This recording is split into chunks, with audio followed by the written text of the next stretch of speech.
Okay, just got this C63s coupe in for a couple upgrades.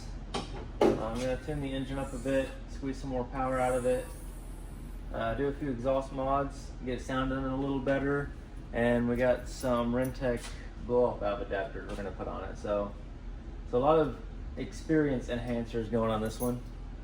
Should push about, it's hard to say, being just the ECU getting tuned on this one. It's not the tuning package, which is always kind of recommended to do the transmission as well to get it shifting a lot smoother, and the drivetrain computer to unlock the full potential, like getting to the wheels. But it should add 50 horsepower at least, a ton of sound, a whole different driving experience, and a feelable additional power. So this is really good going for me. The customer just got this car, so he just wants to spice it up a bit and bring it to life some more for the cars he's used to driving. So. All right, so this customer also opted to be able to keep the catalytic converters that I take out. So in order to do that, to remove these properly, in the C's at least, you only have to take out the transmission, and then you can get the whole cat pipe out in one piece and not have to cut it in half like I've done with other cars. Some cars, the GTs and GLEs, GLSs, S-classes, things that have secondary and primary cats like this car did, you have to drop the whole front drivetrain assembly, so the whole front subframe with the engine and trans and everything out. There's no getting it out. It's completely pinched against the sidewall. So you can cut them out like this in pieces, but he wants to be able to keep them in case he wants to put them back on later or whatever. And it was only, I don't know, $500 more it came out to be to just remove the transmission and do it properly. So that's what we're going to be doing on this one. So first thing, we're going to strip the ECU off to get tuned. So I'm going to push it outside. So I have to lock it in neutral and then unplug the transmission so it stays in neutral. Now, also to remove it, obviously it has to be in neutral. But for now, I'm just going to remove the ECU and then push the car out so I can get that thing shipped off and it can be getting tuned while I'm doing the rest of the work on the car. So first thing is to manually pop this thing in neutral. Okay. So to pop this thing in neutral,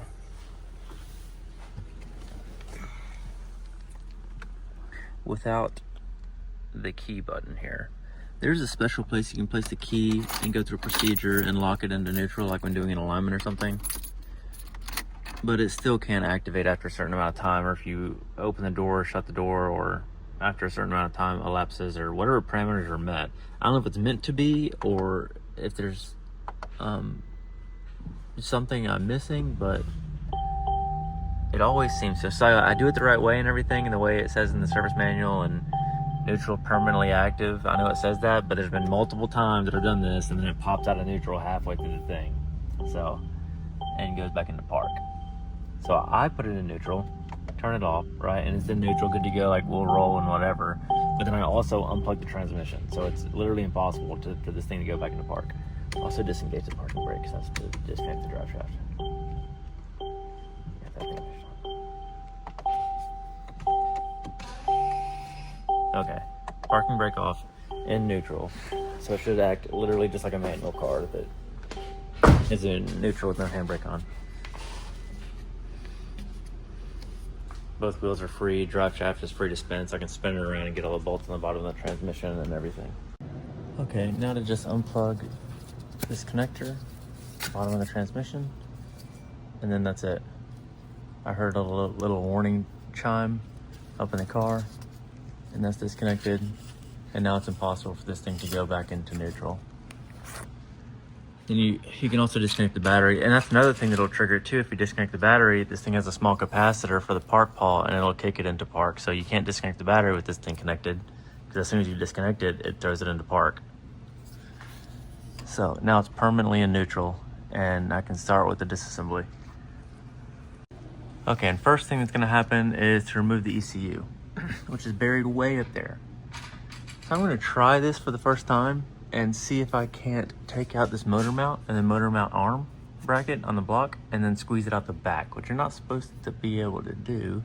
But it seems a lot better than having to drain the coolant and move the fan and take apart the whole front of the car. So I'll see if that's any easier for me or not.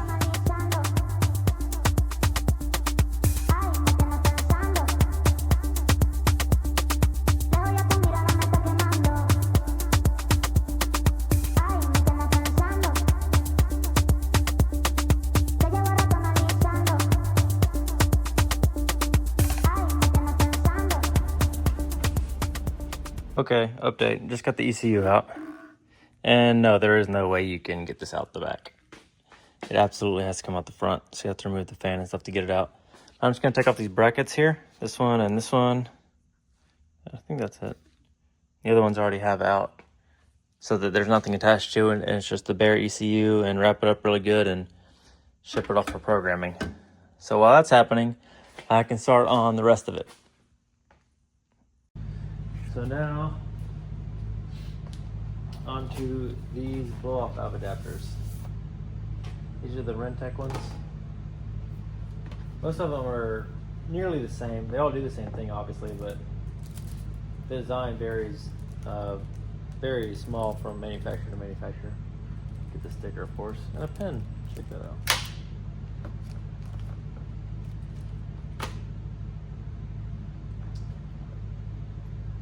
There they are. Already put the O-rings in them.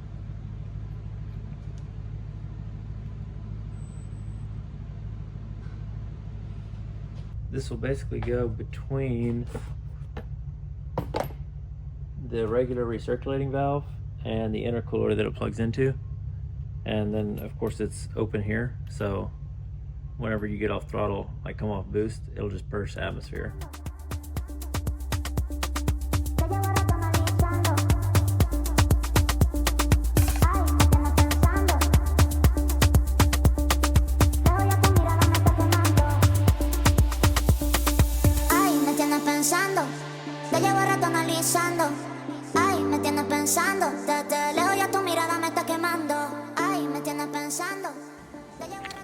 Okay, and here they are installed. Right down there. And the factory valves plug into the top of those. And it doesn't completely purge the atmosphere. You still have these hooked up, but the majority of the air, I would imagine, would come out here. At least half, if not more than that, would come out and purge out here. And that's where you'll get that psh psh sound whenever you let off boost. I hate the way that the Rentec is written upside down. You know, it should be the other way. But they fit pretty nicely once they get in there. It's a tight fit, and this wiring harness is routed very tight, and it's all like the main harness sections of these are cased in like plastic, so there's no like bending them out of the way. Like it was all like this sheathing, but it's not. It's like this plastic housing, so it's a bit tough pulling it out of the way to get to the bolts for the thing. But once they're in there, it's a snug fit.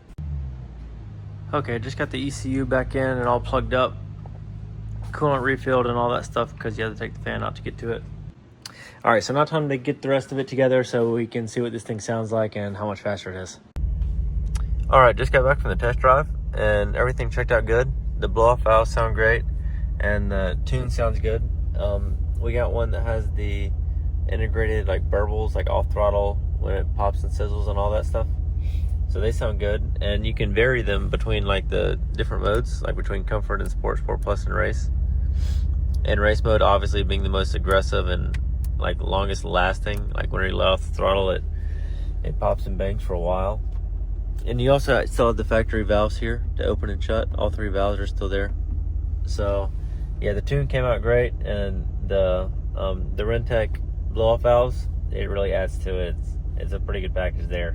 With a little bit extra power too out of it. It really helped bring the car to life some. Here, I'll insert a before and after so you guys can see the differences.